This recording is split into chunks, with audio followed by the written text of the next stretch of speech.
नमस्कार दोस्तों, रूहानी रिश्ते में आपका स्वागत है। पार्ट 1। कुछ कहानियाँ लबों से नहीं, आंखों से कही जाती हैं और कुछ मोहब्बतें बस नजरों में उलझ कर रह जाती हैं। मैं रोज उसे देखती थी, मुस्कुराती थी, पर कभी कह ना सकी कि वो मुस्कान सिर्फ उसके लिए होती थी। उसकी एक झलक और मेरा पूरा दिन संवर जाता था। पर क्या पता था वो मेरी खामोश मोहब्बत को बस दोस्ती समझता है। कॉलेज का पहला दिन था। क्लास भरी हुई थी। मैं हमेशा की तरह टाइम से पहुंची थी। फर्स्ट बेंच पे नहीं, थोड़ा कोना पकड़ लिया जहां से सब दिखें, पर मैं किसी को ना दिखूं। मैं बस ऐसे ही बैठी थी। बगल वाली लड़की से धीरे से पूछा, पिछले सेशन के नोट्स मिलेंगे क्या? वो मुस्कुरा के बोली, पहले खुद को तो संभाल ले, फिर नोट्स देखेंगे। हम दोनों हंस ही रहे थे कि तभी वो आया। लंबा, हैंडसम लुक, थोड़ा कॉन्फिडेंट, थोड़ा केयरलेस। उसके हाथ में फोन था और कान में ईयरफोन। क्लास में आते ही उसने चश्मा सर पे टिका लिया और ऐसे देखा जैसे कोई अपना स्टेज चेक कर रहा हो। मेरी नजर उस पर जा टिकी और यकीन मानो, सीधा पेट में कुछ हुआ था, जैसे अचानक कोई पंख फड़फड़ा गया हो अंदर। मैंने झट से नजर हटा ली और मन ही मन मुस्कुराने लगी। उस दिन उसने टीचर से कुछ पूछा और नाम बताया, विराज। सच कहूं, इतना रॉयल नाम सुना था कभी, लेकिन इतना प्यारा कभी नहीं लगा। वो नॉर्मल बातें कर रहा था, लेकिन मेरे लिए जैसे हर लफ्ज में संगीत था। और मैं बस बैठी सोच रही थी, क्यों लगता है कि ये अजनबी मेरे किस्से में कहीं पहले से लिखा हुआ है। तीसरे दिन की बात है। मैं अपनी वाटर बॉटल लेने लगी थी कि पीछे से किसी का हाथ टकराया। मैं पलटी तो वही था, विराज। सॉरी, उसने कहा। आप तो बड़ी खतरनाक हो, पानी लेते लेते ही वार कर दिया। मैं हंसी, थोड़ी बनावटी, थोड़ी छुपी हुई, असली। वैसे मैं विराज। उसने हाथ आगे बढ़ाया। मैंने हाथ नहीं बढ़ाया, बस हल्का सिर हिलाया और मन में बोली, हाँ हाँ पता है। नाम सुन के रात तक मुस्कुराई थी मैं। फ्रेंड सर्कल में उसका किसी और लड़की से मजाक। 5वें दिन पहली बार वो अनन्या नाम की लड़की के साथ नजर आया। मजाक, हंसी, हाथों में हाथ मारना, टीजिंग, और मेरा दिल धीरे धीरे सिकुड़ने लगा।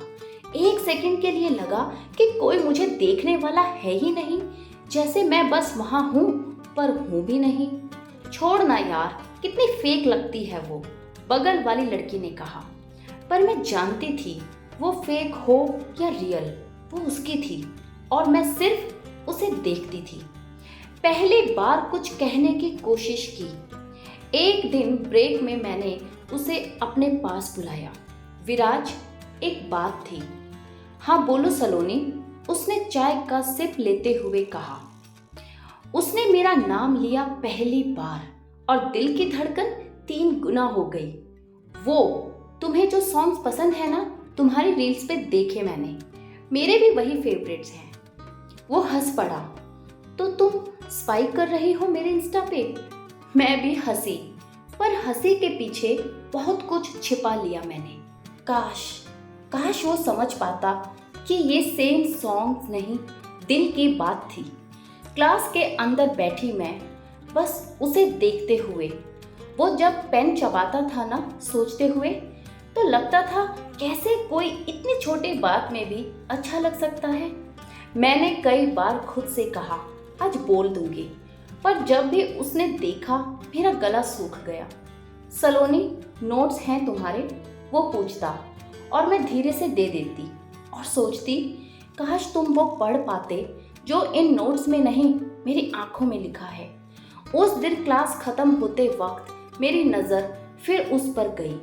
वो किसी और के साथ बाहर जा रहा था।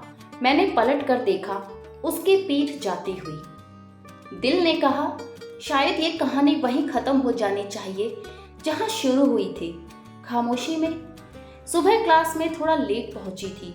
मेरी वही सीट जहां से वो दिखता था, किसी और ने ले ली थी, वो भी अनन्या ने। वो बैठा था आराम से और अनन्या कुछ बोल बोल के हंसा रही थी। मैं थोड़ी देर वहीं खड़ी रह गई। मुझे पता नहीं क्यों लगा जैसे मेरे हिस्से की धूप किसी और की हथेली में रख दी गई हो। उधर बैठ जा, पीछे से किसी ने कहा। मैं चुपचाप जाकर बैठ गई, पर नजरें बार बार वहीं टिक जाती थी। उसकी हंसी, उसकी गर्दन झुका के सुनना और फिर अचानक से मेरी तरफ देखना, जैसे कुछ पकड़ लिया हो उसने। ब्रेक में सब बाहर थे, मैं कॉरिडोर के एक कोने में खड़ी थी। हाथ में किताब थी, लेकिन दिमाग में वो। तभी अनन्या और विराज पास से गुजरे और अनन्या ने उसका हाथ खींचा। हंसी से गूंजता कॉरिडोर मेरे लिए एकदम खामोश हो गया। मैं खुद से बोली, कभी उसकी नजरों में मैं भी थी। वो पास से निकला, मेरी नजर से नजर मिली। मैंने झट से नजरें झुका ली, पर अंदर एक सवाल गूंज रहा था, क्या मैं दिखती हूँ उसे या बस यूं ही हूँ उसके आसपास। अगले दिन क्लास के बाद अनन्या विराज के गले में बाहें डालकर बोल रही थी, तू मेरा सबसे अच्छा दोस्त है। बस दोस्त? मेरे दिल ने कहा और आंखों में कुछ अटक सा गया। मैंने पहली बार किसी से कुछ नहीं छुपाया। अपने दोस्त मीरा से कह दिया, मुझे लगता है मैं उसे पसंद करने लगी हूँ। मीरा, तू कब से छुपा रही थी ये सलोनी? जब से उसकी आंखों ने मेरी नींदें चुरानी शुरू की। वो कैंपस के पीछे वाले ग्राउंड में बैठा था अकेला। मीरा बोली, जा बात कर, अब भी मौका है। मैं जाकर बैठ गई पास में। विराज, क्यों आज सूरज पश्चिम से उगा है क्या? विराज ने कहा। मैं हंसी, हल्का सा, नहीं बस दिल किया तुमसे बात करने का।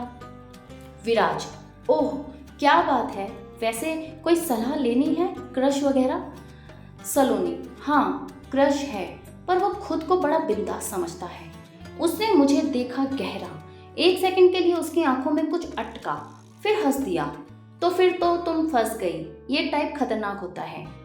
सलोनी ने कहा, पता है, पर फिर भी कुछ लोग बर्बादी जैसे अच्छे लगते हैं। उसने फिर देखा और मुस्कुराया, पर इस बार उसकी मुस्कान में क्यूरियोसिटी थी। ग्रुप प्रोजेक्ट में पहली क्लोजनेस हमारे ग्रुप प्रेजेंटेशन की तैयारी थी। लाइब्रेरी में सिर्फ मैं, विराज और अनन्या थे। विराज बैठा लैपटॉप चला रहा था। अनन्या ने उससे कहा, तेरा फोन में मेरा पिछला वाला वीडियो भेजना।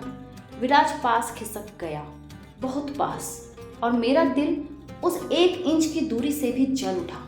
मैंने कहा, तुम्हारे फोन में अनन्या का एल्बम होगा ना, एक शॉर्टकट बना लो, स्क्रीन पर डेली काम आएगा। वो हंसा और अनन्या भी, पर वो समझ गया कि मैं क्या कह रही हूँ और क्यों। उसकी नजरें 2 सेकंड ज्यादा ठहरी मुझ पर और फिर उसने वही मजाकिया अंदाज में अपनाया, ओहो जलन वाले जोन में आ गए हम। मैंने कहा, तुम जैसे लोग तो खुद में ही फायर हो, बाकी लोग तो धुआं ही बनते हैं। शाम को क्लास के बाहर मेरी और उसकी नजर फिर मिली। इस बार मैंने नजर नहीं हटाई, वो मेरे पास आया। तू मुझे ना कुछ और ही लगती है, सब जैसी नहीं। मैंने सिर झुका लिया और कहा, कभी खुद को मेरी नजर से देखना विराज, फिर समझ आएगा कि मैं क्या हूँ तुम्हारे लिए। वो कुछ कहना चाहता था, पर अनन्या ने फिर से आवाज दी, चल ना, लेट हो रहा है। वो मुड़ गया और मैं वहीं खड़ी रह गई, दिल वहीं छोड़ दिया। क्या विराज अब सलोनी के इशारों को समझने लगा है, या वो बस खेल खेल रहा है उसकी फीलिंग से? अगला भाग 2 कल आएगा। क्या आपको कभी किसी के लिए कुछ फील हुआ है जिसने मजाक में उड़ा दिया? कमेंट करके ज़रूर बताइएगा। पूरी कहानी देखने के लिए धन्यवाद। आपका प्यार और सपोर्ट ही मेरी सबसे बड़ी ताकत है। इससे मुझे और भी कहानियाँ लिखने का मोटिवेशन मिलता है। और अगर कहानी अच्छी लगी हो तो प्लीज़ एक प्यारा सा लाइक और कमेंट ज़रूर करें। चैनल को सब्सक्राइब करें और साथ ही बेल आइकन को भी ज़रूर दबा दें, ताकि आपसे कोई भी एहसास या पार्ट छूट ना पाए। अपना प्यार ऐसे ही बनाए रखें और कहानी के प्रति अपनी राय ज़रूर बताएं, ताकि मैं भी आपके जज्बातों को समझ सकूं। मैं हूं आपके अपनी कहानीकार रूहानी रिश्ते से। हर एहसास, हर रिश्ते, हर कहानी में आपके साथ। धन्यवाद।